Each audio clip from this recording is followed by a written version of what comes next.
हाँ जी, यूहन्ना की किताब 2 अध्याय और इसका 1 से 11 वचन हम पढ़ेंगे। एक ही बार पढ़ेंगे।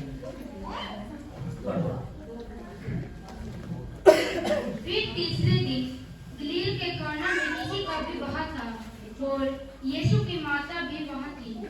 यीशु और उसके चेले भी उस विवाह में निमंत्रित थे। जब दाखरस घट गया तो यीशु की माता ने उससे कहा, उनके पास से दाखरस नहीं रहा। यीशु ने उससे कहा, हे महिला, मुझे तुझसे क्या काम? अभी मेरा समय नहीं आया। उसकी माता ने सेवकों से कहा, जो कुछ वह तुमसे कहे वही करना। वहाँ यहूदियों के शुद्ध करने की रीति के अनुसार पत्थर के 6 मटके धरे थे, जिनमें 2-2, 3-3 मन समाता था। यीशु ने उनसे कहा, मटकों में पानी भर दो। उन्होंने उन्हें मुँह भर दिया। तब उसने उनसे कहा, अब निकालकर भोज के प्रधान के पास ले जाओ। और वे ले गए। जब भोज के प्रधान ने वह पानी चखा जो दाखरस बन गया था और नहीं जानता था कि वह कहाँ से आया है, परंतु जिन सेवकों ने पानी निकाला था वे जानते थे। तो भोज के प्रधान ने दूल्हे को बुलाकर उससे कहा, हर एक मनुष्य पहले अच्छा दाखरस देता था, और जब लोग पीकर चख जाते हैं तब मध्यम देता है, परंतु तूने अच्छा दाखरस अब तक रख छोड़ा है। यीशु ने गलील के काना में अपना यह पहला चिन्ह दिखाकर अपनी महिला प्रकट की और महिमा प्रकट की, और उसके चेलों ने उस पर विश्वास किया। हालेलुया। हाँ जी, आपको आवाज आई थी? अभी पूछ लूं आपसे, क्या सुना आपने? सुना है ना सबने? यहाँ पर यीशु मसीह के बारे में जब बात शुरू होती है तो लिखा गया तीसरे दिन, और तीसरा दिन बड़ा महत्वपूर्ण भी है, क्योंकि तीसरे ही दिन परमेश्वर ने समुद्र को अलग किया था, यानी कि पानी को, और यहाँ पर मटकों में क्या था? पानी। और तीसरे ही दिन अंगूर उगे थे जिनसे दाखरस बनता है। तीसरे दिन हुआ, और पूरे उस उत्पत्ति पहले अध्याय में यही तीसरा दिन ऐसा है जहां पर परमेश्वर 2 बार बोलते हैं अच्छा है,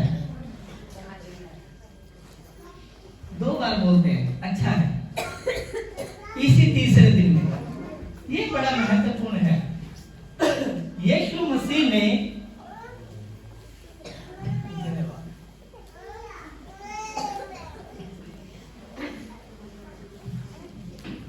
चलिए जी कहानी पर चलते हैं। तो कहानी इस प्रकार से है कि यीशु मसीह का कोई रिलेटिव जिसकी शादी हो रही है, और यहाँ पर उसकी माता, उसके भाई, उसके चेले और स्वयं यीशु मसीह सभी इनवाइटेड हैं। सभी को बुलाया गया है, क्योंकि सबको लेके आना है।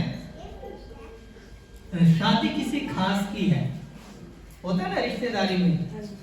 कई बार मैं सोचता हूँ कि ये जो मरियम है ये उस दूल्हे की बुआ लगती होगी, ऐसा मेरा विचार है। क्यों? इसका मुझे लगता है कि रोब है वहां पर। जैसे ही दाखरस घटा तो मरियम तुरंत पहुंच गई यीशु के पास, कहते उनके पास दाखरस खत्म हो गया। अब इतनी चिंता कोई घर का अपना ही करेगा, और खासकर बुआ करेगी, है ना? तो यहाँ पर यीशु मसीह उसे कहते हैं, महिला मुझे तुझसे क्या काम? अभी मेरा समय नहीं आया। अब मरियम ने ये समझ लिया कि यीशु मसीह अपने समय के हिसाब से काम करेगा। मेरे कहने से, तेरे कहने से काम नहीं चलेगा। लेकिन वो सेवकों को एक बात कह के गई, क्या कहा जी? जो कुछ वह तुमसे कहे वही करना। हाँ जी, जो कुछ वह तुमसे कहे। आज यदि यही बात मैं आप लोगों से कहूं कि जो कुछ यीशु मसीह आपसे कहे आप वही करना। हालेलुया। जो कुछ यीशु तुमसे कहे वही करना, तो वो बदलाव देखोगे जो आपने पहले कभी नहीं देखा। हालेलुया। और क्या हुआ कि वहां पर दाखरस की मशकें नजर नहीं आई। जब हम इसको देखते हैं, यहां पर दाखरस की मशकें नहीं है। दाखरस जिसमें रखा जाता है वो मशकें नहीं है, लेकिन क्या नजर आ रहा है? मटके, जिनके अंदर 40 से 50 लीटर पानी जो है आ जाता है, या फिर उससे भी ज्यादा। तो यहाँ पर 6 मटके रखे हैं जी। कितने? 6 मटके। तो आज जो हम बात कर रहे हैं, मैंने पहले कहा हम लेट है तो ज्यादा समय तो ले नहीं सकते, तो हम क्या करेंगे, बस इसे रख लेंगे अपने अंदर। 6 मटके वहां पर रखे हैं। एक परमेश्वर के सेवक ने इस प्रकार से कहा, यीशु के क्रूस के पास सब ले आओ और वो सब बदल देगा। अगर आपके पास आज आपने कोई पाप किया है या पापी है, तो आप अपने पाप को लेकर आ गए और उसे पहले मटके में डाल दें। बड़े अच्छे थे वो परमेश्वर के दास जिन्होंने ये बात कही, और मुझे याद है ये बात। कहता आप क्या करो, अपने पाप को लेकर पहले मटके में डाल दो। आप में से है कोई जो बिल्कुल पापी ना हो, जिसने कभी पाप ना किया हो? एक भी नहीं होगा ना। आज जिसके जीवन में कमियां ना हो, है कोई ऐसा? नहीं है। तो क्या करें, अपने उन्हीं सारे पापों को, सारी बुराइयों को पहले मटके में, और ये मटके क्रूस के पास है। क्या समझे? ये यीशु मसीह के पास है, और आज इसमें से कुछ बेहतर निकलेगा। वहां पर जब यीशु मसीह ने कहा कि इन मटकों को पानी से भर दो, तो सेवकों ने तुरंत पानी को भर दिया और मुंह तक उसे भर दिया। यीशु मसीह ने कोई प्रार्थना नहीं की, यीशु मसीह ने कोई उपवास नहीं रखा उसके लिए।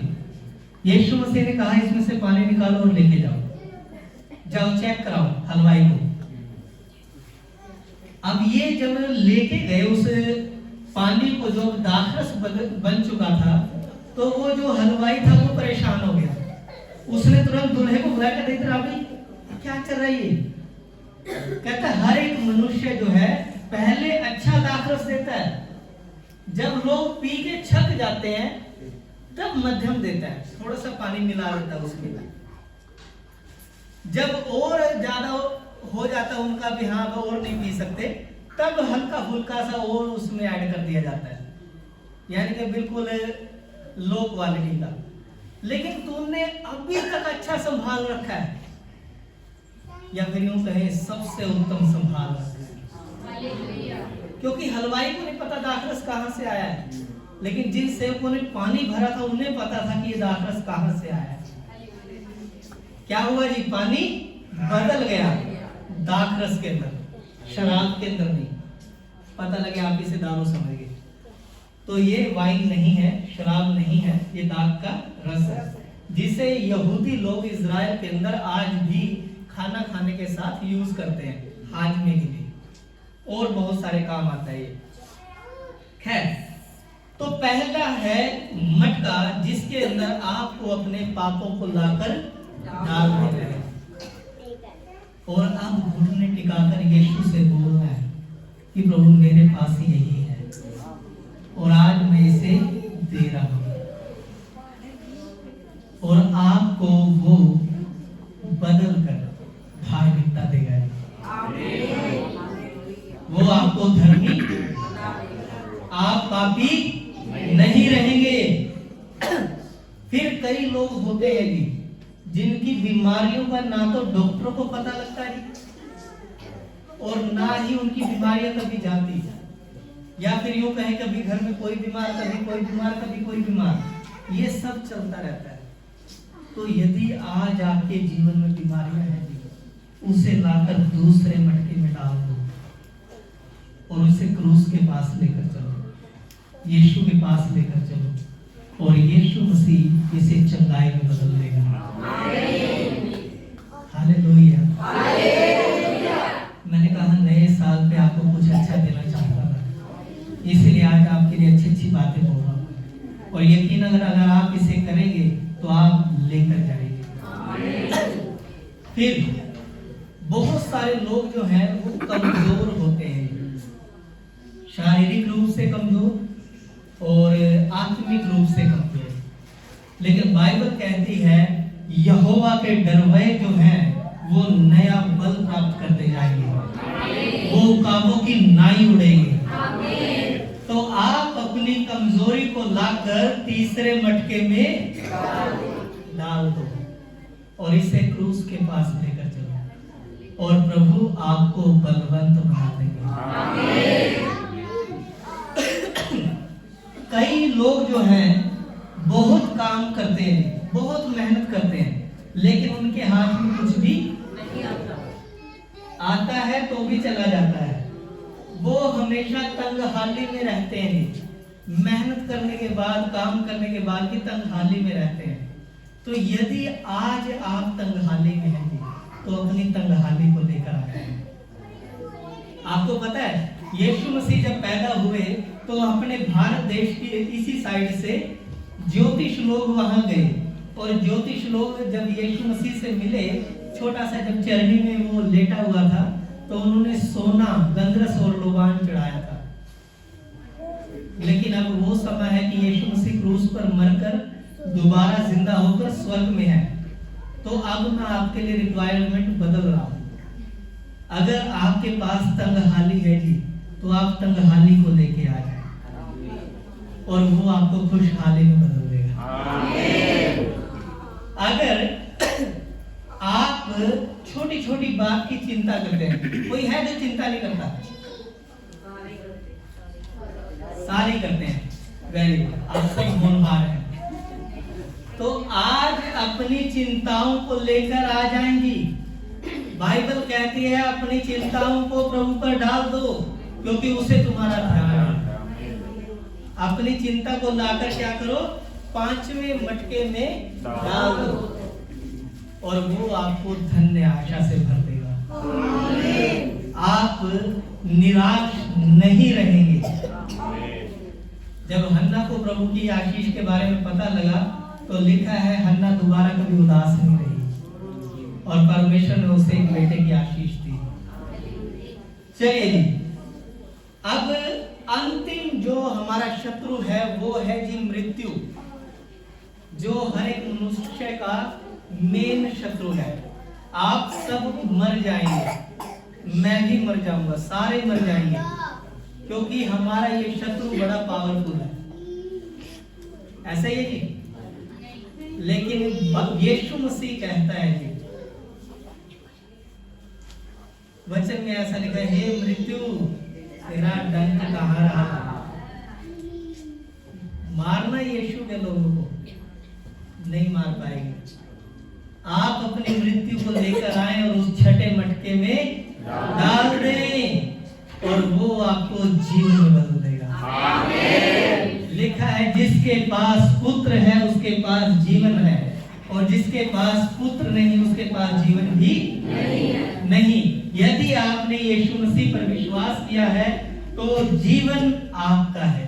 आमीन। तो अपने जीवन में जो भी आपके पास कमियां हैं उसे लेकर आए और यीशु के क्रूस के सामने रख दें और यीशु उसे आशीषों में बदल देगा। आमीन। हालेलुया।